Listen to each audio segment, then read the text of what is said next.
بچیوں زندگی کی خوبصورتی ہر انسان چاہتا ہے، اور یہ صرف در مصطفیٰ سے ملے گی۔ ایک اچھا بیٹا، پہلی شکل ہے اچھا بیٹا، اور میرا نبی کہہ رہا ہے کاش میرے ماں باپ زندہ ہوتے، اور نہیں تو میری ماں زندہ ہوتی تو تم دیکھتے میں کیا کرتا۔ میں عشاء کی نماز کے مصلی پہ ہوتا اور میں سورۃ فاتحہ پڑھ رہا ہوتا، اور ادھر سے میرے گھر سے میری ماں مجھے کہتی محمد، تو میں ماں کے لیے نماز توڑ دیتا۔ سبحان۔ ہاں، میں ماں کے لیے نماز توڑ دیتا۔ اور میرے نبی سے پوچھا گیا یا رسول اللہ قیامت کب آئے گی؟ یہ بچیاں غور سے سنیں، سارے سنو پر یہ خاص طور سے سنیں۔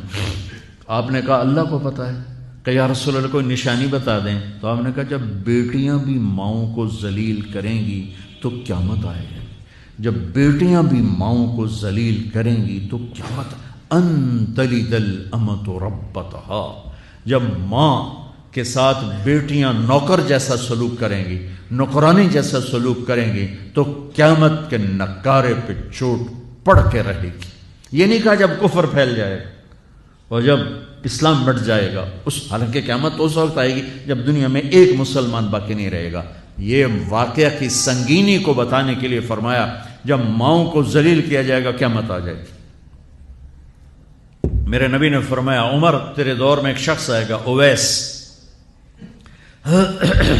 اس کا قبیلہ ہوگا مراد، آگے سب کاسٹ ہوگی قرن، اویس بن عامر۔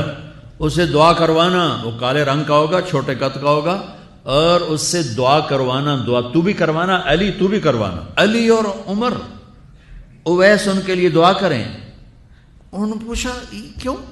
کہ اس نے ماں کی خدمت کر کے اللہ کو اتنا راضی کر دیا ہے، جب وہ ہاتھ اٹھاتا اللہ خالی نہیں لوٹاتا۔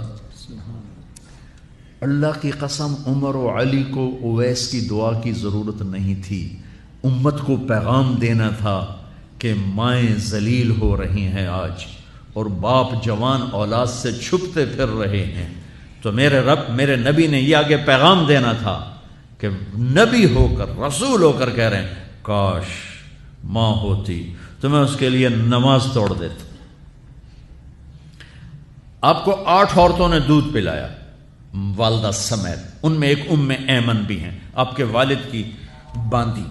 تو گھر میں تشریف فرما تھے، ام ایمن بیٹھی تھی حضرت عائشہ، تو ام ایمن کہنے لگی یا رسول اللہ پانی تو پلا دیں۔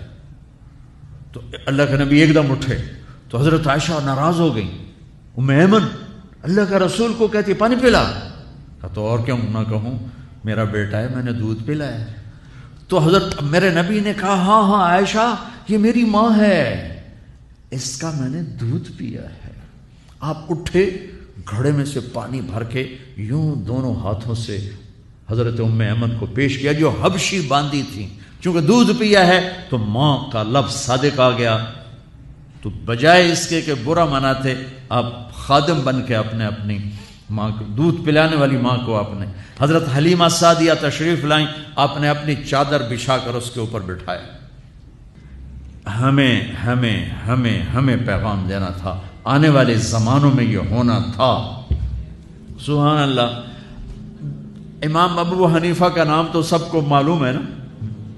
ایک اور عالم بتاتا ہوں، عبد الرحمن بن ابی لیلہ، ان میں علمی کھٹ بڑھ تھی بہت زیادہ، آپس میں بنتی نہیں تھی۔